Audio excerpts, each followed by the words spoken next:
In my worldview, the Amazon rainforest is the most fascinating and the most mysterious place of the Earth's surface today in the 21st century. It sprawls seemingly endlessly across a vast area of South America, roughly 6 million square kilometers all in. An area of land that's about equivalent to 3/4 the size of the continental 48 United States. The majority of the rainforest, about 60% of it, is all contained within the borders of Brazil. But significant parts of it also extend out across the borders of parts of Peru, Colombia, Ecuador, Bolivia, Venezuela, Guyana, Suriname, and French Guiana as well. This huge area of the continent that the Amazon covers is extremely sparsely populated today and rural, with only around 30 million total residents spread out all across it, which is even fewer people today than live in Poland. If the Amazon rainforest was its own independent country, it would be among the bottom 10 countries in the entire world in terms of average population density, with only about 5 human beings per square kilometer on average. But by far, the largest single concentration of people within the Amazon rainforest region today is this random-looking blob of high population density almost in the dead center of it,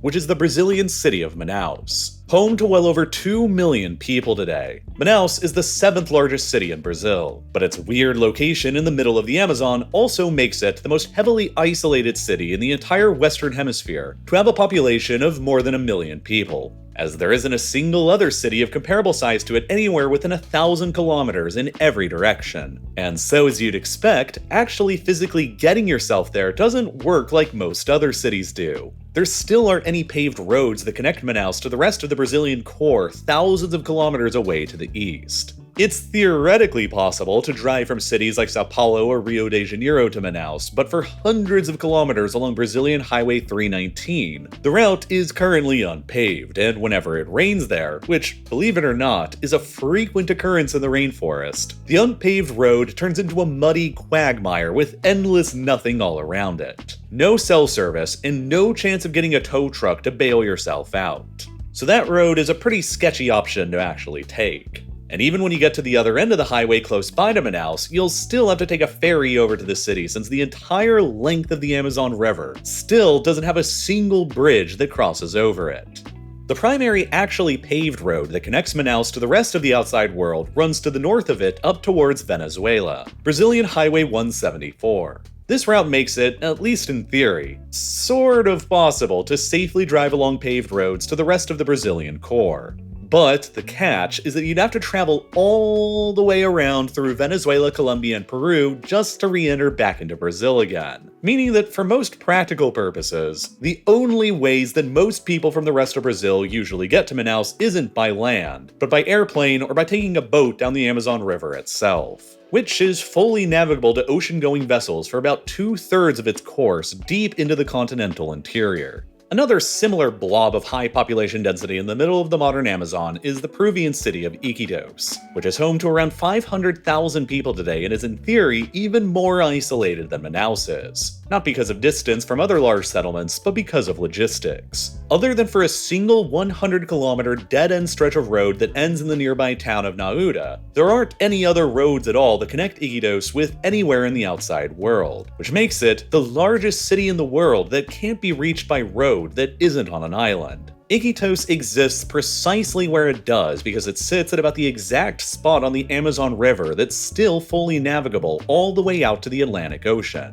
which has always provided a free-to-use and easy-to-use superhighway for Peruvian and Brazilian merchants to take transporting the Amazon's resources out to the global market. Rather than using cars, trucks, or trains, the Amazon River itself provides nearly all of the transportation to the few big modern cities in the Amazon, like Manaus and Iquitos. So much so that when you travel along it, you'll even see floating gas stations and convenience stores for boats instead of cars. And so, as you'd expect, proper road infrastructure throughout the Amazon region is extremely hard to come by, and even the major clusters of people within it don't really have any major roads extending out from them, since the Amazon River is their primary method of transportation and connection to the outside world instead. This means that there are huge swaths of the Amazon rainforest that are completely absent of any roads at all, which makes driving through most of it an impossible feat. while trekking through the rainforest on foot is an extremely arduous process as well, simply because of the unbelievable density of trees here once you get out beyond the major settlements and highways. It's been estimated that there are probably somewhere around 390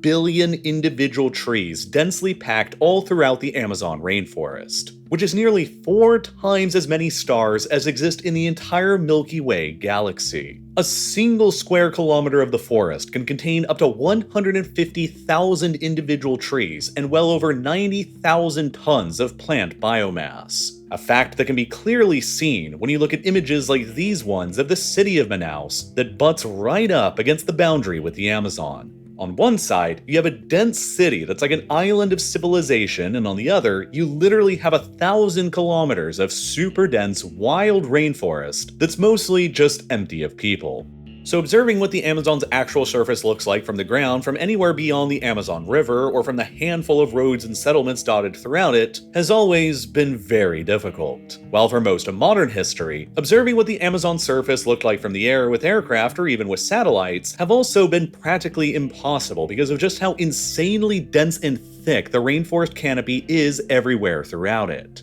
As a result, the vast surface area of the Amazon rainforest that lies beneath the canopy we can see from the sky easily contains the largest amount of unexplored, unmapped, and uncharted land area remaining anywhere on the Earth's surface in the 21st century, with some scientists arguing that we currently understand even less about it than we do the surface of Mars. That's why, in my view, it's the most mysterious and the most interesting place remaining on the map in the 21st century. And all of a sudden, very recently, modern advances in the fields of cartography and archaeology, like Lidar scanning, are finally, after all this time, enabling us to penetrate through the previously impenetrable rainforest canopy to see the Amazon surface like we've never seen it before. And the last blank space on the Earth's surface filled up by the world's biggest rainforest is finally beginning to get mapped out and filled in. And some of the things that we've already discovered down there just over the past decade alone have been so profoundly shocking they've begun to upend our entire views on history and science in the process. And even more incredible discoveries down there are probably coming very soon. In order to understand why some of these recent discoveries beneath the Amazon canopy have been so shocking, you need to understand what the general historical view on the Amazon region has been within mainstream academia for centuries, how they came to those conclusions, and why they've all of a sudden very recently this decade in the 2020s begun to be proven incorrect. You see, for the past several centuries, the generally accepted mainstream view on the Amazon was that it had always been basically a pristine, largely untouched wilderness environment, mostly undisturbed and unaltered by human beings. This view was reinforced by the fact that for the past several centuries, pretty much ever since Europeans first arrived in the Americas, the Amazon has always appeared to be very sparsely populated by indigenous people in groups no larger than on a hunter-gatherer tribal scale, largely because the soil quality throughout the Amazon rainforest is extremely poor and sterile, and not very helpful for large-scale agriculture that would be necessary for larger, more complex civilizations. But this is a pretty weird thing to consider at first, because it almost seems counterintuitive when you say that the soil quality in the Amazon is terrible for crop farming, while it simultaneously supports more than 390 billion trees in the densest and the most biodiverse forest in the world. But the reason for this is very interesting. You see, one of the primary sources of nutrients for all of the plants in the Amazon rainforest actually comes from a highly unexpected source, far away on a completely different continent. Here at the southernmost edge of the Sahara Desert in central Chad lies the Bodele Depression, an ancient dried-up lake bed that used to be a part of the primordial Lake Megachad until it was consumed by the expansion of the Sahara several thousand years ago. Now, the dried-up lake bed in the Bodele Depression here contains massive amounts of exposed rock minerals composed of dead microorganisms that are chock full of phosphorus, an essential nutrient that fertilizes plants for growth. The powerful trade winds that whip across the Sahara from east to west will then pick up enormous amounts of Saharan dust, including phosphorus-rich dust from around the Bodeli Depression, and will then continue carrying all of that dust for thousands of kilometers through the air across the Atlantic and towards South America, where about 28 million tons of Saharan dust will fall across the Amazon rainforest throughout an average year, including about 22,000 tons of phosphorus that was picked up from the Bodeli Depression in Chad that provides the Amazon with vitally needed nutrients. But because rainfall throughout the Amazon rainforest is extremely high, these nutrients that arrive from the Sahara are always rapidly washed out from the soil and eventually drained down into the Amazon River itself, which means that the trees and other plants in the Amazon have evolved to essentially pull up the nutrients from the soil about as soon as they're deposited there. Moreover, the very high year-round temperatures in the rainforest and the high humidity levels means that dead organic material like leaves and fallen plants or trees decompose extremely rapidly, which means that their stored nutrients are released and lost very rapidly and reconsumed by other plants and fungi before they can ever be deposited into the soil. This all means that the soils of the Amazon never really gain any buildup of nutrients at all, since all of the trees and the other plants within the rainforest are literally living on the recycled nutrients of all the other trees around them. And so the soils themselves are effectively sterile and useless for agriculture, which is why, historically, most of the scientific community considered large-scale agriculture in the Amazon region to be impossible, which is why they believed that the existence of large-scale, complex indigenous societies within the Amazon were also impossible as well. The prominent American archaeologist Betty Meggers, who specialized in South American anthropology through the Smithsonian Institution throughout the 20th century, was a very well-known advocate of this idea. She wrote a whole book that was published in 1971 titled Amazonia, Man and Culture in a Counterfeit Paradise, in which she argued that without agriculture in the Amazon being possible, the maximum population density that the Amazon rainforest could naturally support through hunting and gathering was only 0.2 people per square kilometer. And so, the Amazon had to be an extremely sparsely populated place throughout its entire history as a result. This view was reinforced over centuries by the fact that European settlers and explorers and their descendants only ever seemed to encounter small tribes of indigenous people in the rainforest, hundreds of which continue to exist across the remote depths of the Amazon still today. In fact, it's estimated that still today, even in the 21st century, the Amazon rainforest is so vast, so remote, and so difficult to access from the outside that there are still around 100 or so indigenous tribes dotted throughout it that remain so-called uncontacted, maintaining their traditional hunter-gatherer lifestyles like their ancestors have for thousands of years with little, if any, contact with the outside world. The Amazon is the host of the largest number of remaining uncontacted people in the world today, and while estimates of their exact numbers are highly varied, it's generally believed that there are around 10,000 of them scattered throughout the rainforest, hiding from the outside world, only observed by us every so often from striking aerial photographs like these ones I'm showing to you right now. But they aren't really uncontacted in the way you think they are. They're pretty much all universally aware of the existence of the outside world and have a very long history of contact with us. But they voluntarily choose to hide and remain isolated in the rainforest because they deeply fear what the outside world will do to them if they're found. Over the past several centuries since the arrival of Europeans, and even over just the past few decades in recent living memory, countless numbers of these isolated Amazonian tribes have been massacred and enslaved by the outsiders.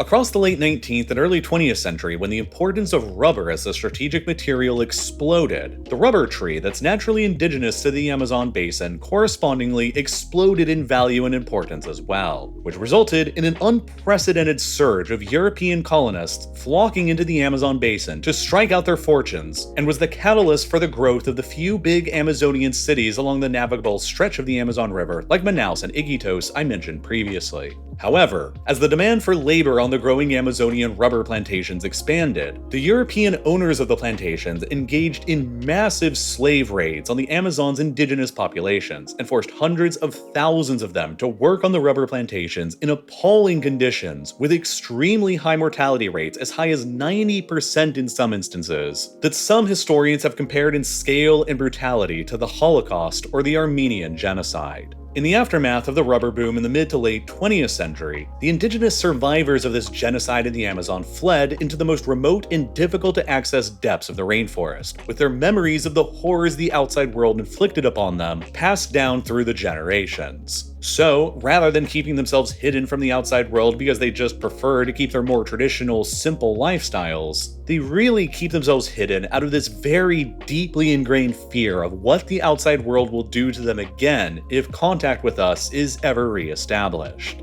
A fear that hasn't helped out very much by the action of loggers, miners, missionaries, drug traffickers, and even anthropologists in recent history either. Throughout the 1960s and 70s, the Brazilian government basically treated the Amazon basin as an empty place full of resources that was holding the country's development back, and the indigenous people within were largely sidelined or even killed. One indigenous tribe in the Rondônia region of the Brazilian Amazon was almost completely massacred by Brazilian gunmen hired by ranchers and settlers there in the 1970s, down to only a single survivor, a man who kept on living a militantly reclusive and distant life in the rainforest for decades up until he passed away from natural causes just a few years ago in 2022. For decades, nobody alive knew anything about the man, not his name, his language, or the name of his extinct tribe. But they well understood his fears and his intense desire to be left alone from the outside world, as he frequently shot arrows at anyone who ever attempted to initiate contact with him for years. He eventually gained the nickname of the Man of the Hole due to the deep ditches he would frequently dig around his campsites for protection. The Brazilian Ministry of Native People discovered him in the late 1990s and eventually fenced off the entire area where the man lived and created a nature reserve out of the area in 2007, which became this isolated island of forest with a lone, uncontacted indigenous man inside of it, surrounded by a sea of deforested cattle ranches, until the man inside died of natural causes in 2022, leaving his unknown tribe's modern genocide ultimately completed. Throughout the 1970s and 80s, the Brazilian government tried to establish peaceful contact with indigenous tribes in the Amazon by setting up trading posts in the rainforest with metal tools and other useful objects. But the posts would occasionally lead to violent interactions with the tribes and would frequently spread outside diseases to the tribes that they lacked any immunities to, in a process that has gone on ever since Europeans first discovered the New World a half millennia ago, which would sometimes wipe out half of a tribe's population within only a matter of weeks. These disasters eventually led the Brazilian Department of Unknown Tribes to take a radically different approach starting in 1987, when they decided that isolated tribes in the Amazon shouldn't ever be contacted by the outside world at all unless they, the tribes, voluntarily chose to initiate contact first, creating a sort of real-world prime directive from Star Trek in the process. This was also a part of the late 20th century Brazilian government's creation of the indigenous territories across the country that are heavily concentrated within the Brazilian Amazon, which are currently more than 700 areas set aside for exclusive use by the country's indigenous population, including the Vale do Javari in the far west of the Brazilian Amazon here, which is believed to contain the highest concentration of uncontacted people in the entire Amazon and, by extension, in the entire world. The territory is roughly the same size as Portugal, and it's completely illegal for any unqualified outsider to enter into it. And it contains an estimated 14 separate uncontacted tribes within it, numbering around 2,000 people all in all, who are occasionally observed by the Brazilian government from the air,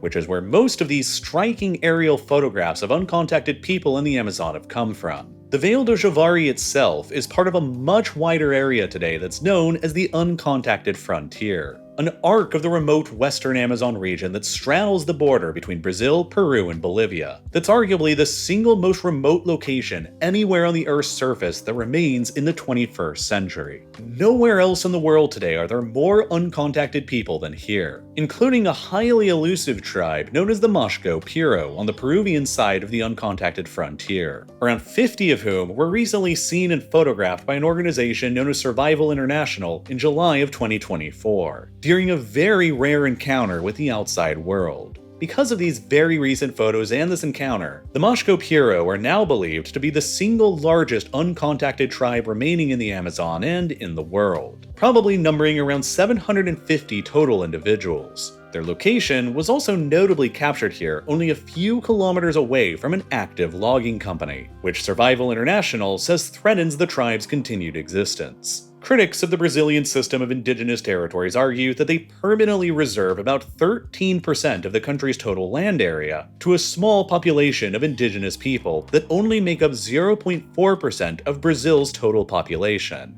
and that much land full of valuable resources getting locked out from development is holding the country's economic development and potential prosperity back in the process. Illegal logging, ranching, and mining within several of the indigenous territories is already a relatively common practice. But the arguments in favor of preserving the system aren't just for the rights of the indigenous people who live there, but also to protect the unknown scale of the biodiversity in the Amazon and the unknown species of plants and animals that are almost certainly still existing there, currently unknown to science. We have understood for a very long time now that the Amazon is by far the most biodiverse ecosystem on the planet. It's estimated that a whopping 1 in every 10 known species in the world lives just within the Amazon rainforest, including at least 2.5 million species of insects, tens of thousands of plant species, and around 2,000 bird and mammal species, along with a whopping 1 in every 5 fish species which live in the Amazon rivers and streams. There's a scientific study from 2001 that concluded just a quarter of a square kilometer in the Amazon rainforest in Ecuador was capable of supporting more than 1,100 separate individual species of tree. The biodiversity of species within the rainforest is so high compared to any other location in the world that brand new Amazon species are still being cataloged by the scientific community just about every single day on average. According to the Brazilian National Institute of Amazonian Research headquartered in Manaus, an estimated 60% of the tree species within the Amazon have yet to be properly cataloged and identified, and there's no telling how many insect, bird, reptile, and mammal species remain undiscovered deep within it as well.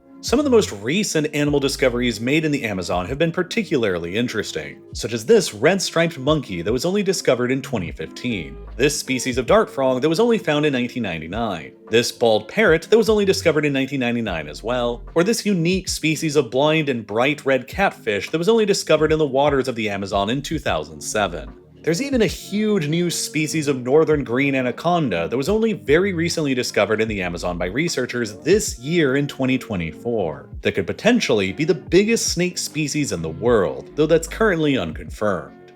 Some Amazon researchers believe that the current pace of deforestation going on in the rainforest is destroying the remaining unknown species hidden there faster than they are being discovered. And there's probably entire species currently going extinct there before the scientific community even becomes aware of them. And there's always the very slight possibility that deep within the rainforest's most uncharted and unexplored depths, there could be exotic large animal species that remain undiscovered as well. One of the biggest examples in recent history of a large, previously unknown animal species getting discovered by the scientific community was the case of the Saola, a large forest-dwelling bovine creature that was only unexpectedly discovered deep within the jungles of rural Vietnam in 1992, and only first photographed in 1993. And the deepest depths of the Amazon are even more remote and difficult to access than where the Saola was discovered in Vietnam, so who knows? There's a very popular legend among several indigenous tribes in the Amazon of a mythical monster that's colloquially known as the Mapinguari. And while descriptions of the legend vary widely from tribe to tribe, there are some who believe that many of the descriptions of it closely match that of the giant ground sloth known as the Megatherium, which used to exist across the South American continent before it probably went extinct sometime around 11,000 years ago.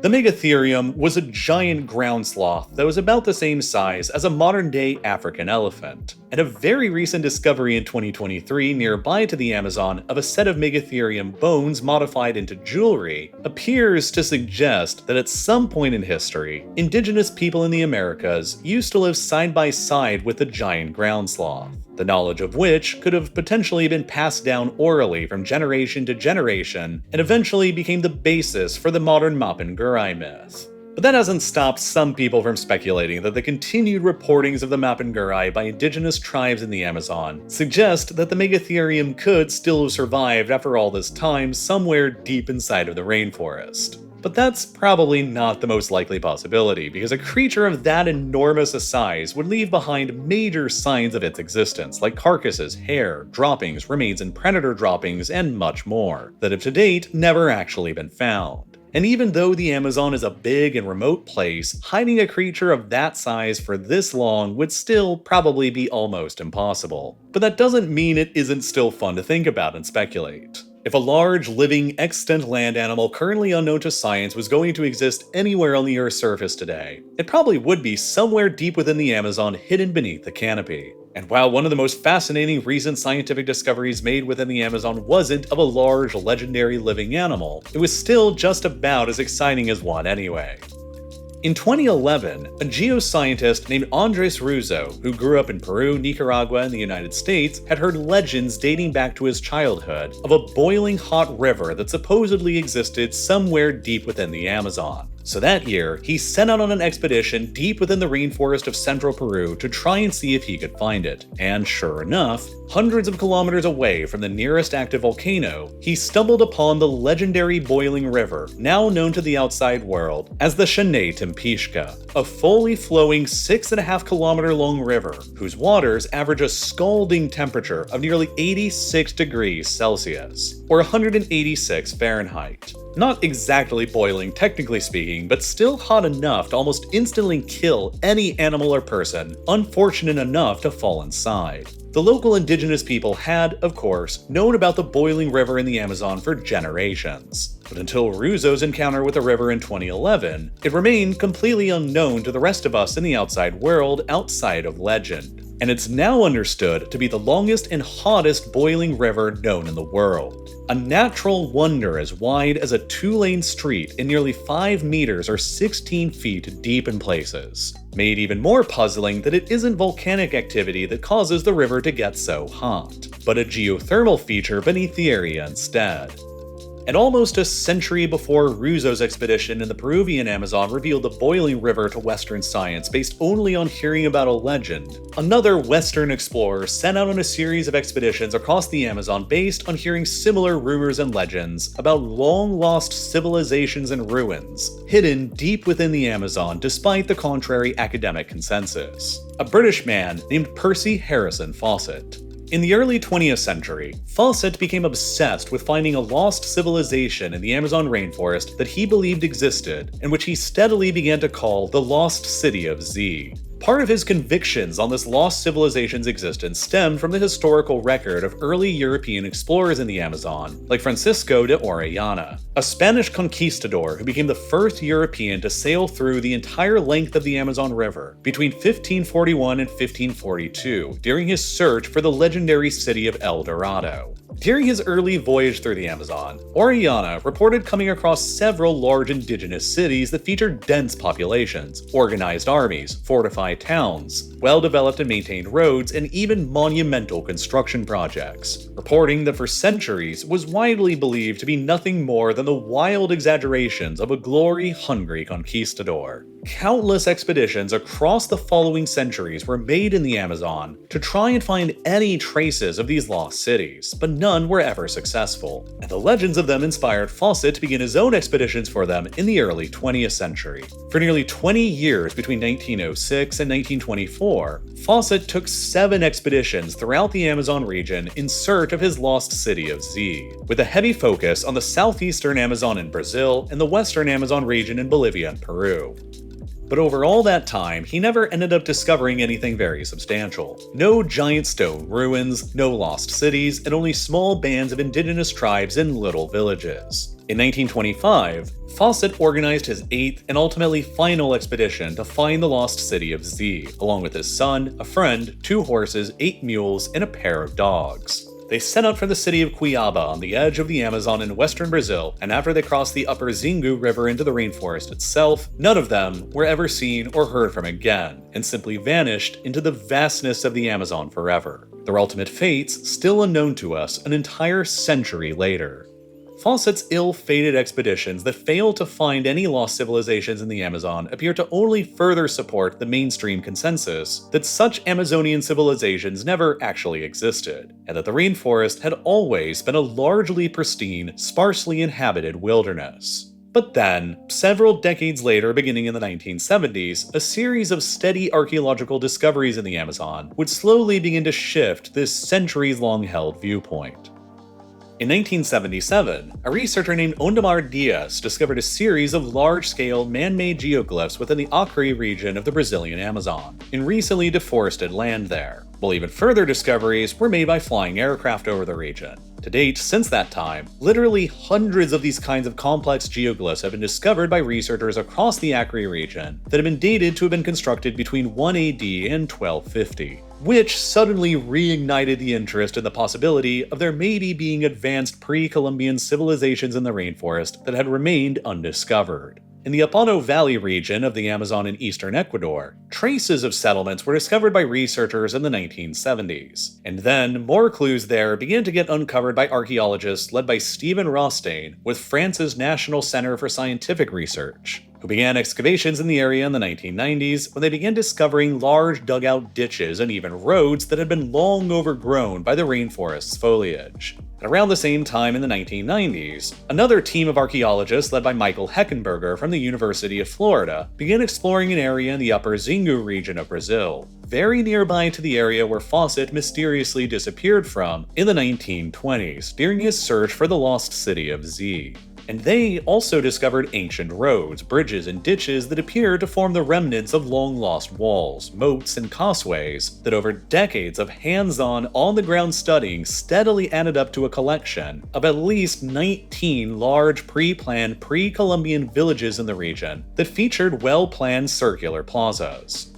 But researchers still didn't generally consider this to be a truly urbanized area of the pre-Columbian past. None of the discovered settlements here in the Upper Xingu had clearly defined urban centers with monumental architecture you would expect in civilizations, like U-shaped temples or pyramids. And so, they appear to be more of a collection of Amazonian villages networked together rather than any true large-scale civilization. Their discovery, nonetheless, encouraged further searches in other areas of the Amazon though, such as in the Llanos de Mojos region of the Amazon in northern Bolivia, where on-the-ground research and limited remote sensing studies steadily revealed a similar pattern as in the Upper Xingu region. Dozens to even hundreds of isolated small villages across an area roughly the size of Rhode Island. But even though hundreds of kilometers worth of overgrown canals and causeways were discovered here, and there was abundant evidence of pre-Columbian agriculture and forest management, the logistical problems involved with actually mapping the entire region out in a deeply remote part of the rainforest shrouded from above by the densest forest canopy in the world proved to make connecting all of the numerous dots in the region an almost impossible task. And so for a while, it was pretty unclear if all of these small settlements were even related to each other or not. The signs were there of a potential lost civilization in the Bolivian Amazon for decades. But without any clear urban centers discovered in the puzzle, the researchers mostly just had a series of lost villages instead.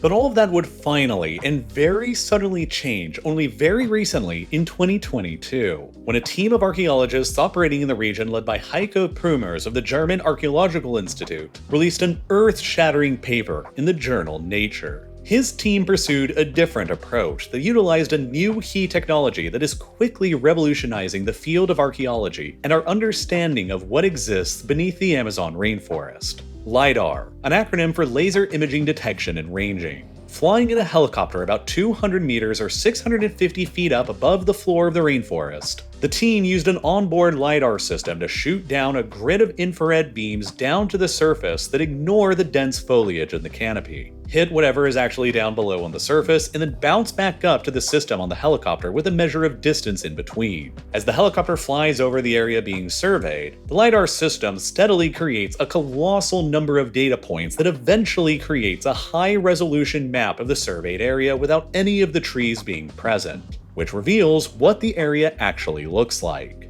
Using this more modern technique, the team led by Prümers carried out LiDAR mapping surveys of 6 different areas in the Llanos de Mojos region that revealed a total of 26 unique archaeological sites in the region, 11 of which were previously totally unknown to science. And 2 of those sites that were revealed were especially interesting, because for the first time in modern history, the LiDAR maps revealed them to actually be very significant pre-Columbian cities, complete with the monumental architecture that had always been missing from countless searches in the Amazon over the past nearly 5 centuries of history. The sites included mud brick conical pyramids that stood more than 21 meters or 70 feet tall, on the scale of several Mayan pyramids known to exist in Central America. And they were shown to anchor a web of sprawling smaller settlements, all connected by causeways and roads that stretched out for several kilometers. And there were even canals and a complex water management system that connected the main urban centers with nearby rivers. The team believes that the settlements were abandoned around 600 years ago, sometime around the year 1400,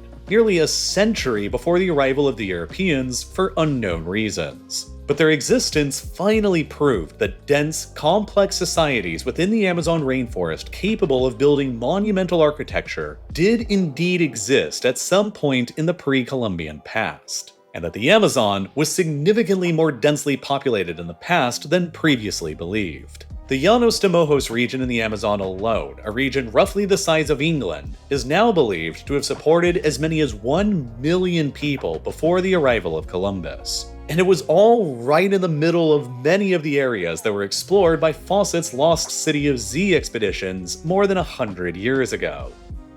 Fawcett didn't discover any ruins of long-lost cities in the area because it turned out he was ultimately searching for the wrong kinds of things. The unknown society that built these pyramids and cities in the Amazon of northern Bolivia didn't use stone like the Maya, Inca, or Aztecs did that stood the test of time better and made them easier to find. Instead, they used other natural materials that were more readily available to them in this environment, like mud bricks and wood. So, while back in their heyday, their cities probably looked every bit as impressive as the Mayan cities do to us today, the materials they used decomposed more quickly over the centuries of abandonment and weren't as durable. So they ended up just blending in far better with the overgrowth of the Amazon that reclaimed them over centuries without human intervention. The discovery of these long-lost monumental cities hidden under the rainforest canopy for centuries in northern Bolivia was the most significant archaeological discovery made in the region for the century, and Heiko Prumers even prophetically predicted that over the next 10 or 20 years, even more previously unknown cities in the Amazon would probably get discovered, that would include some even bigger and more complex than the Llanos de Mojos site.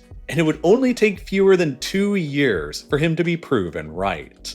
Because just this year, back in January of 2024, another earth-shattering paper was published by Stephen Rothstein and his team that concerned their own year's worth of discoveries and research back in the Upano Valley site that I touched on a bit previously in the Amazon of eastern Ecuador. As I mentioned previously, Rothstein and the French National Center for Scientific Research had been engaged in research in Ecuador's eastern Upano Valley site for decades since the 1990s. And just like in the Upper Zingo and Llanos de Mojos sites, his team had found evidence of small central plazas, raised mounds, pottery, and jugs. Scattered evidence of a potential civilization, but without a complete map of the entire region obscured by the rainforest canopy, it was impossible for them to put all of these pieces together. Everything changed, however, in 2015, when the Ecuadorian government agreed to fund a Lidar survey of the Upano Valley to finally reveal what was all hidden there beneath the foliage. Over the next several years, Rothstein's team used aircraft and onboard LiDAR combined with extensive ground excavations to painstakingly survey and map out a 300 square kilometer area within the Upano Valley region of the Ecuadorian Amazon. And they published all of their years' worth of findings in the journal Nature in early 2024. And their LiDAR survey mapped out what can only be described as the ruins of a truly lost major ancient civilization that used to exist in the Amazon.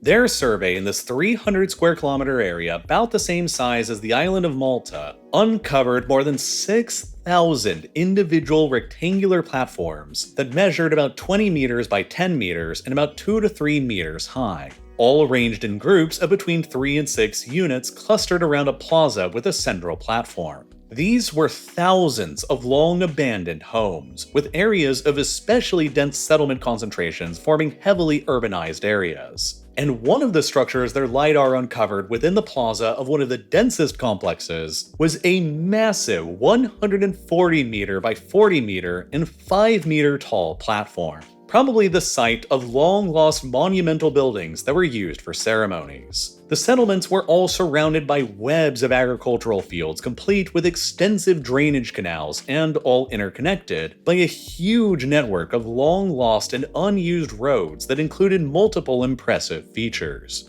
One of the roads observed by the survey was more than 25 kilometers long, and several of the roads included direct right angles, a difficult engineering feat for any society to have accomplished here in the geographically rough terrain. Defensive ditches were observed blocking some of the settlements from outside attack, and like in Llanos de Mojos in Bolivia, a vast network of causeways and canals were discovered that brought abundant water to the area as well.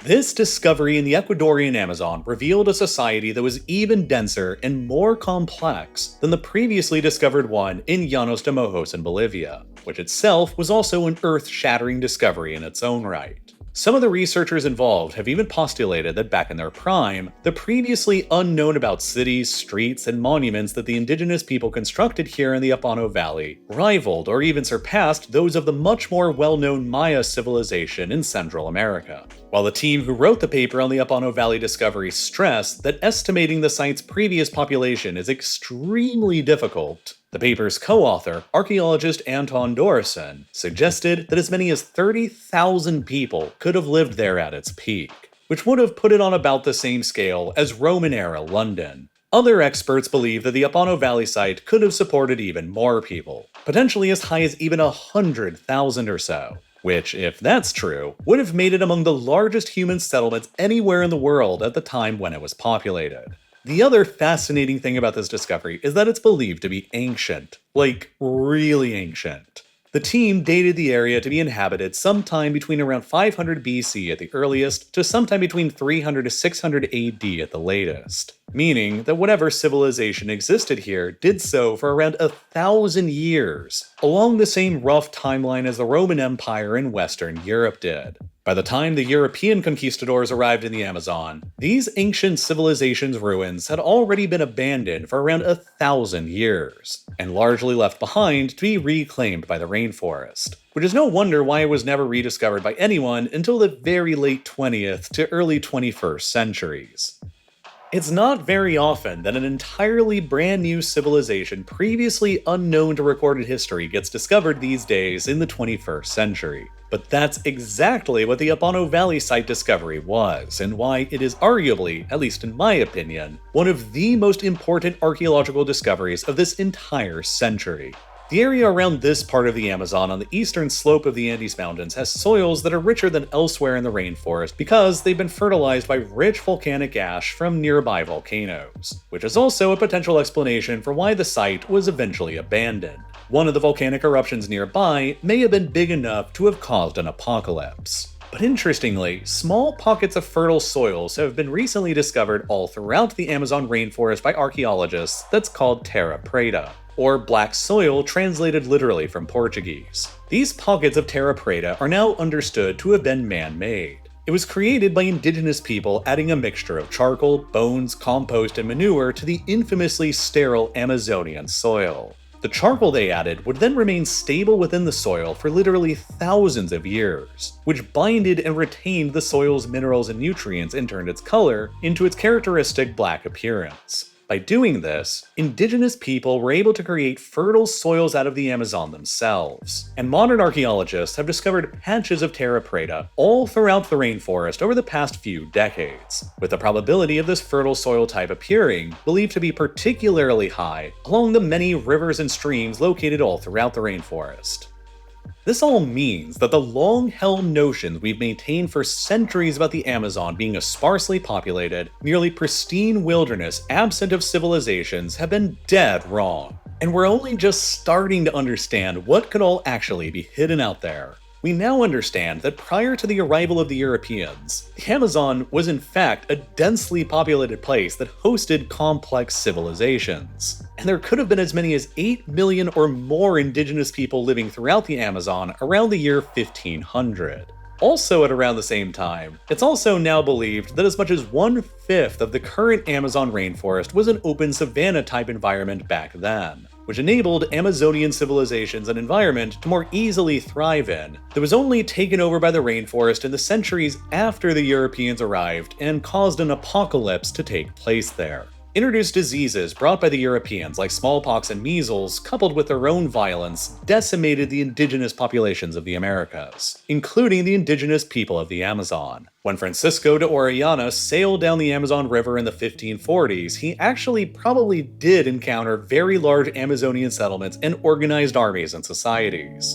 But over the centuries that followed from then, disease and brutality steadily took its toll on the rainforest's indigenous population, to the point where by the turn of the 20th century in 1900, their population had probably fallen from 8 million in 1500 to fewer than 1 million. While by the 1980s, their numbers crashed even further to fewer than only 200,000 people remaining. Far from being an untouched, pristine wilderness, the Amazon essentially became the world's best preserved post-apocalyptic landscape instead, that was so well hidden by the overgrowth of the rainforest over centuries without anybody left behind to manage it, that we didn't even realize it was a major civilizational post-apocalyptic landscape until, literally just a couple of years ago.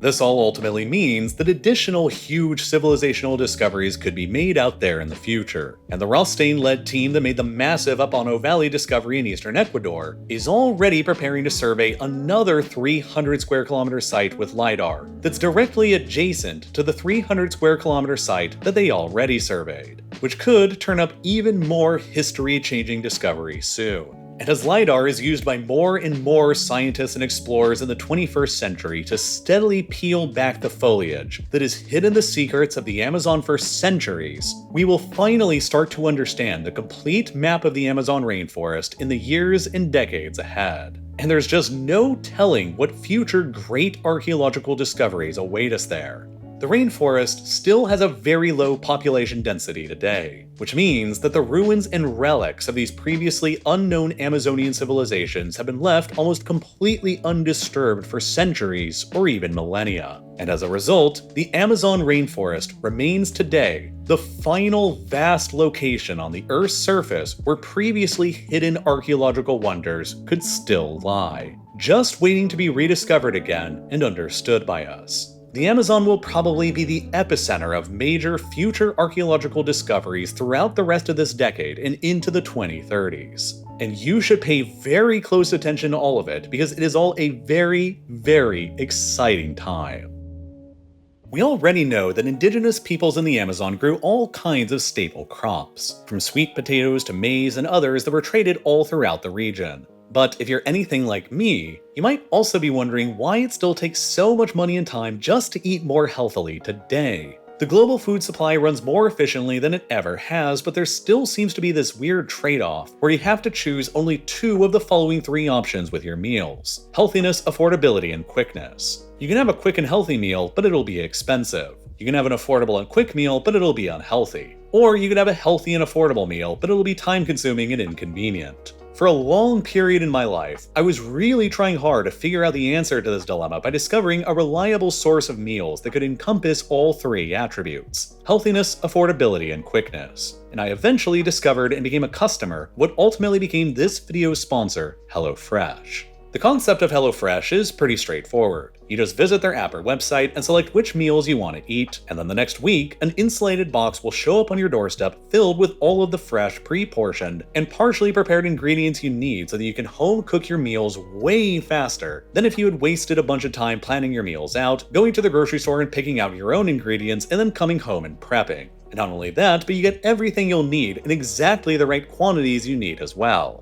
You can also choose from a variety of menu options to suit all your needs and tastes. From fit and wholesome to quick and easy, vegetarian to family friendly, there's something for everyone to enjoy. And HelloFresh knows that your plans might change and life can get unexpectedly busy. That's why they let you easily customize your delivery from week to week as well, allowing you to tailor everything to your own schedule by adjusting your delivery date or skipping a week when you're not able to cook at home. And best of all, the meals themselves just taste really, really good too. That's the biggest reason of all that I've been a loyal customer myself to HelloFresh for years now, and why I've been making meals like this amazing buffalo spice chicken for more than 3 years now. They're just the best solution that I've ever found for having regular home-cooked dinners. And if you want to see if I'm right and improve the way you eat too, now's a great time to do so, because if you want free breakfast for life, you can go to HelloFresh.com or visit the link down below in the description and use code FREEREALLIFELORE. That's going to be good for one free breakfast item per box while your subscription is active. And once again, that's free breakfast for life at HelloFresh.com with code FREEREALLIFELORE.